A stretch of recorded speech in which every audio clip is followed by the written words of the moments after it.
really know if it's even possible to be fully healed unless you're talking about like reincarnating. But even then, right, that's why there's a such thing as a generation karma and generation debt, karmic debt, because even if you did not directly experience it, if it's being passed down from your maternal line, your grandmother lived through it, then you're likely going to carry the energy. So I don't really know about that term of being fully healed, because I don't think that is actually a thing for the human existence.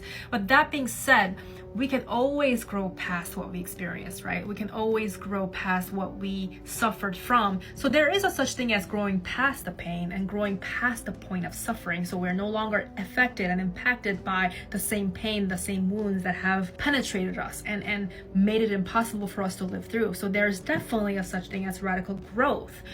But to judge someone's spiritual journey based on how healed they are, I think there is reasonable rationality in that, because I think what you're trying to say is that a lot of people who claim to be spiritual are still sick and they're projecting. I think this is the intent behind your words, and I agree with you, and that's why it is everybody's responsibility to always come back to ourselves and make everything about our own journey, instead of trying to use this place of spirituality as a point to step on other people, to place superiority upon other people, right? This is why even with certain labels, it shouldn't matter. That's why I always tell people to learn people for who they are, learn people for their character, and don't idolize and idealize anyone, because everybody is having a human experience. At the end of the day, that's what we're here to do. Like, even if someone is something, whatever, depending on your belief system, you might see things, right? You might see that people are not all human. Like, we can talk about those things, but at the end of the day, what makes us all equal is the fact that we're all having a human experience. So I think that there is the responsibility that we all need to uphold together, especially if you care about communal healing, that you care about collective healing. Now, if your goal is to just be selfish and put yourself as above other people, you believe that you're superior to other people, you believe like this is all about hierarchy, then it's not going to really work for you. Because to really be spiritual and to really evolve, it's going to require you to have a heart and compassion and never lose humility and humanity within you. Because you see, how could you say that you're spiritual and human when you're not recognizing the pain of other people, right? Even though there might be people still suffering and still projecting, because multiple things can be true at the same time, right? You could be spiritual and still subscribe to toxic behaviors or old patterns, because spirituality isn't like a title. It's just a journey that someone chooses to be, and because it's like a subjective and relative journey, not like the objective path that everybody's on, that we don't really have a place to judge how healed someone is based on their level of spirituality. But that being said, if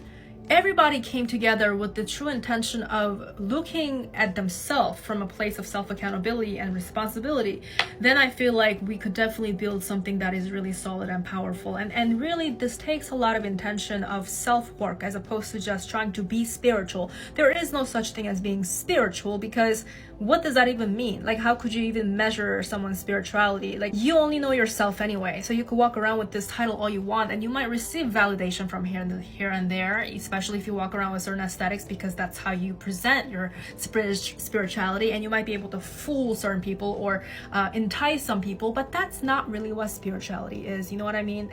If we're talking about like the spiritual realm, like what we are or how we present ourselves to other people, that doesn't count anyway, because in the spirit realm, it's really your spirit. So no matter what you call yourself on the earth realm, it doesn't matter if your actual spirit is not fulfilled. So that's why it's everybody's responsibility to be honest about your intentions behind your spiritual journey, and consistently check yourself. And it's not about forcing yourself to heal, because if it's a journey. Everybody is going to be on their own journey, and you might never be able to fully recover from what happened to you, depending on who you are. But it is possible to radically grow out of that, and then creating a whole new system and paradigm for yourself. And by the way, this is what I help people with. So by the way, if anyone's interested in learning how to do that with me, and you want to really go to the next level for yourself, I'm here to assist you with that. it's okay if you don't feel like you're healing much. It's a process. Maybe you have to take some time to just experience everything. Healing isn't like you go into a workshop once, or you take a healing session once, you have a conversation once, and you're like healed. It's a journey, it's a process, and part of the human experience is that we are susceptible to being broken again and again. Even if we heal, you might break once again, and that is okay, because that is actually part of the human experience. And the way that we find power is to adapt to this acknowledgement that no matter how much pain that you suffer, you go through, you have the ability to regenerate yourself. You have the ability to activate your power again and choose a new life. And that's why really building this new belief system and having a healthy relationship is critical for a spiritual journey. But it's not about ignoring the reality. It's really about adapting to the awareness of all aspects of what made you who you are today and what shaped you to who you are today. So it's a lot of people that you meet in the spiritual community are unfortunately not going to be fully healed, and that is not the point of judging people's level of spirituality. But I think that we can all be responsible about having the heart to hold space for other people and hold compassion, but also not taking bullshit. And that is why boundaries is very important when it comes to spiritual hygiene. I talk about this all the time. I think this is a matter of who is responsible on their healing journey and who isn't, because you can be not healed and still be responsible about your own actions and be honest about your shortcomings and mistakes.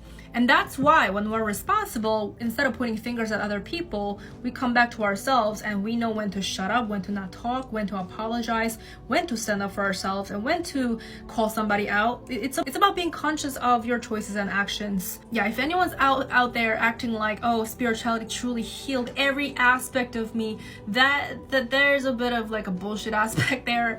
I think you can build a new life, definitely shift the paradigm and completely renew yourself. That is absolutely possible. But to entirely heal everything about what has hurt you, that I don't know if that's a possibility for the human species, because I think that actually is also what makes us so delicate, because once you experience something, you don't forget that. And I think there's something beautiful about that. So it's part of ourselves that we can embrace and love more. And I think that makes us so similar to one another. And that's how we can also grow in community together. Wearing spirituality as an ego and going out there and hurting other people left to right and calling people out but not taking accountability, of course, that is a toxic trait. So I think that's why self-accountability and being responsible, that's huge.